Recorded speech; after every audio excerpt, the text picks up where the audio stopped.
आप सबका cost play coaching में स्वागत है। मैं राजकुमारी सारस्वत आप लोगों को पढ़ाने वाली हूँ समास की प्रश्नोत्तरी क्लास। तो ये आपकी एक पार्ट हो चुका है, अभी है आपका नेक्स्ट पार्ट। तो यहाँ बहुविकल्पी के रूप में बताती हूँ कुछ प्रश्न आपको।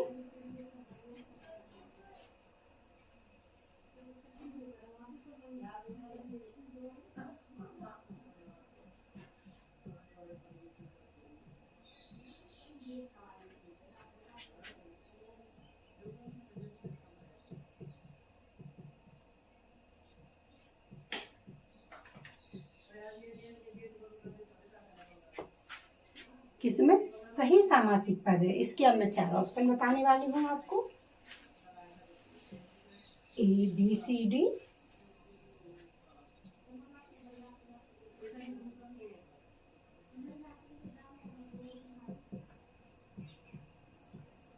पुरुष धन्वी, दिवारात्रि,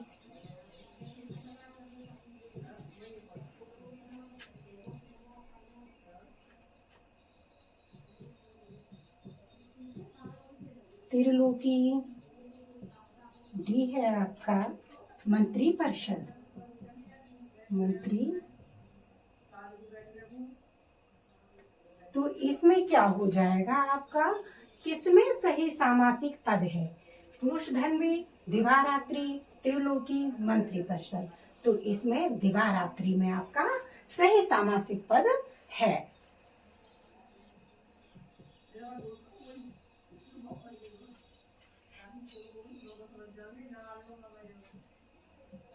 द्विगु समास का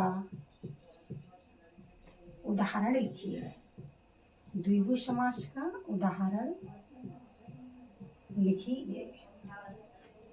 तो क्या होगा द्विगु समास का उदाहरण? द्विगु समास में आप कई उदाहरण लिख सकते हैं।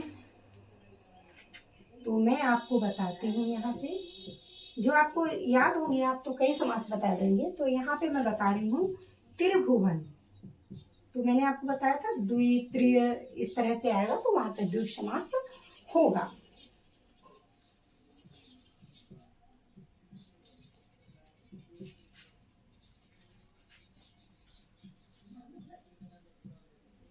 द्वंद्व समास, द्वंद्व समास का उदाहरण है, द्वंद्व समास का उदाहरण है। तो क्या है आपका, कई बता सकते हैं इसमें आप, पर चलिए एक बता दे रही हूँ क्योंकि यहाँ पे हम प्रश्नोत्तरी कर रहे हैं। क्लास आपकी पहले मैं करा चुकी हूँ।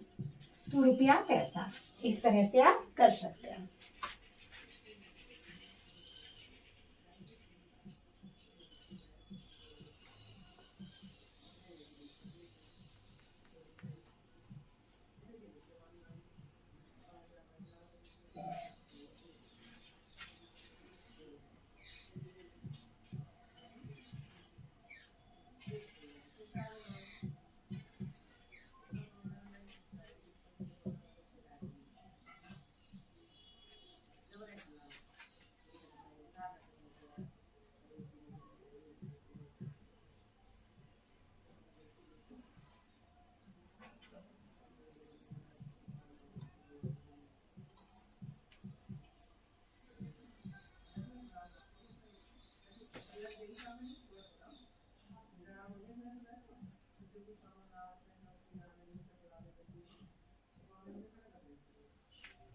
तो क्या होगा, बेभाव समास का एक उदाहरण है यथाशक्ति, उसका सही विग्रह क्या होगा?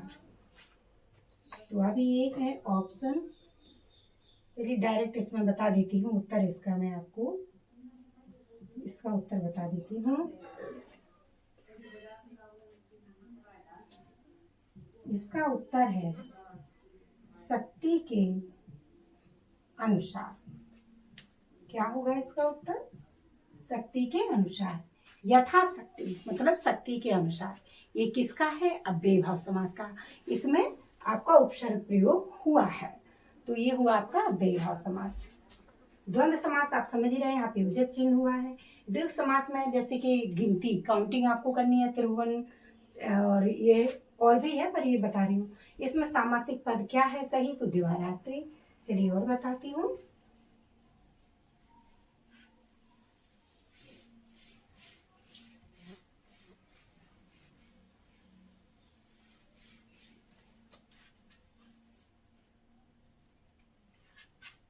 अब है प्रश्न आपका पाप पुण्य। तो ये क्या हो गया आपका? विलोम शब्द हो गया। पाप पुण्य में कौन सा समास है? पाप पुण्य में कौन सा समास है?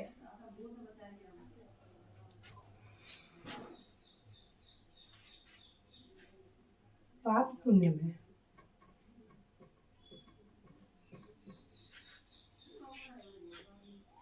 तो कहीं कहीं कुछ गलत बताते हैं, पर आप समझ गए होंगे इसका देखते ही। पाप पुण्य और विलोम शब्द भी है, तो क्या हुआ आपका? द्वंद्व समास। क्या हो जाएगा? द्वंद्व समास। योजक चिन्ह से पहचान हुई और फिर आपका विलोम शब्द भी हुआ। ठीक। देश प्रेम में कौन सा समास है? ये मैं इसलिए लिखवा रही हूँ, इसलिए करा रही हूँ, इस तरह के क्वेश्चन आंसर आपके एग्जाम में पूछे जाते हैं, तो जो हम पढ़े रहेंगे तो याद रहेगा। तो इसलिए आपको ये करना जरूरी है, क्योंकि ये प्रश्नोत्तरी कर लेंगे तो हमारा जो भी छूटा हुआ है, जो हम भूलते हैं समास में, वो यहाँ पे प्रैक्टिस के रूप में हो जाता है।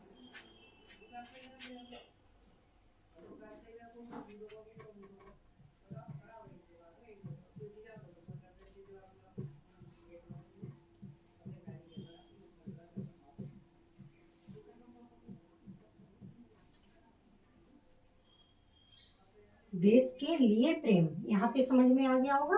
तो ये सब जब जहाँ पे विभक्ति प्रयोग होती है, जहाँ पे विभक्ति प्रयोग होगी, तो वहां पे कौन सा समास प्रयोग होता है? तत्पुरुष समास। तत्पुरुष समास है देश के लिए प्रेम, देश प्रेम, तो यहाँ पे क्या हुआ आपका? तत्पुरुष समास।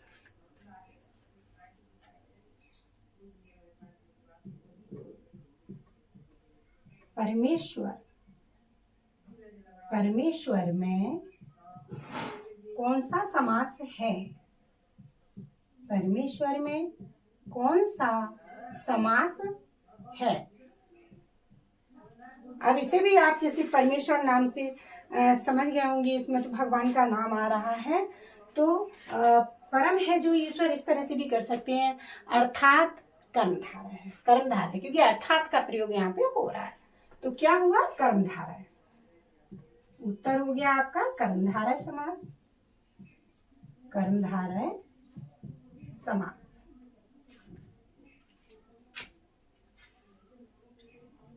तो इस तरह से करते चलते हैं। कुछ और कर लेती हूँ। आजन्म, आजन्म में कौन सा सब समास है? आजन्म, आजन्म शब्द में कौन सा समास है? कौन सा समास है आजन्म में? तो यहाँ पे भी समझ में आ गया होगा। आजन्म क्या लगा है आपका? आ, यहाँ पे क्या हो रहा है? उपसर्ग का प्रयोग हो रहा है, तो आपका उत्तर हो जाएगा अव्ययी भाव समास।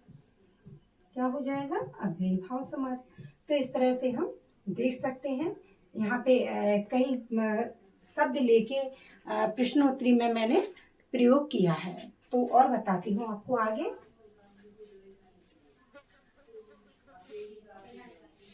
मैं कंटिन्यू आप लोगों को पढ़ाती चल रही हूँ, आपसे बात भी नहीं कर रही हूँ कि मतलब ये है आप लोगों को किस तरह की क्लास चाहिए, और आपको कोई टॉपिक समझ में नहीं आ रहा है, या मेरी क्लास में आपको कोई चीज़ समझ में नहीं आ रहा है, कुछ भी टॉपिक है, तो आप उसे कमेंट करके पूछिए, जिससे कि मैं आपको और बता सकूं, और आप मेरा फीडबैक भी दीजिए कमेंट में। हाँ, तो मैं और इसी तरह से मेरा मतलब ये है कि मैं जो भी आपको टॉपिक करा चुकी हूँ, उनका सबका एक एक करके प्रश्नोत्तरी वाली क्लास कराती चलूं, जिससे कि सारे डाउट क्लियर हो जाएं। चलिए तो और कराती हूँ।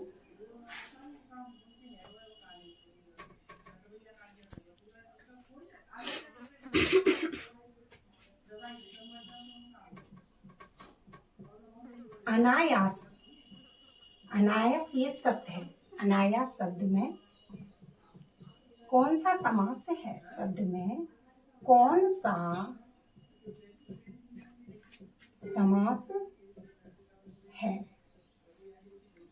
अनायास शब्द में कौन सा समास है? तो यहाँ पे क्या हो जाएगा आपका उत्तर? नए सवा, नए, नए तत्पुरुष होता है ना, नए तत्पुरुष समास। क्या है आपका? अनायास में क्या है? नए तत्पुरुष समास।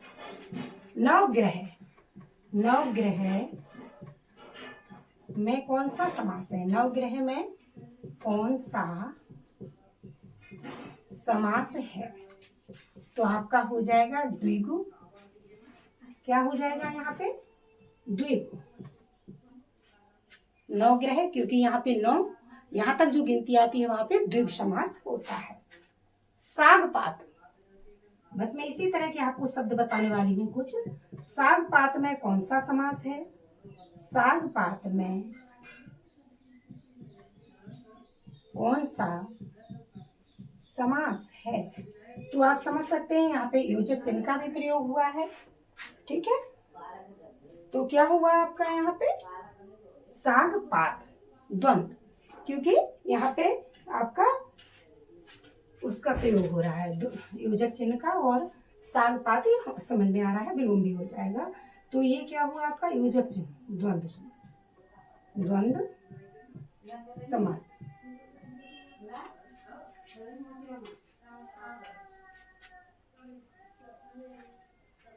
विद्यार्थी में कौन सा समास है? विद्यार्थी, विद्यार्थी में कौन सा समास है? विद्यार्थी में कौन सा समास है? तो तत्पुरुष। क्या हो जाएगा? तत्पुरुष, तत्पुरुष समास। यह हो गया आपका विद्यार्थी। तो चलिए आज मैं इतना ही कराती हूँ। यदि वीडियो पसंद आए तो लाइक करें, शेयर करें। धन्यवाद।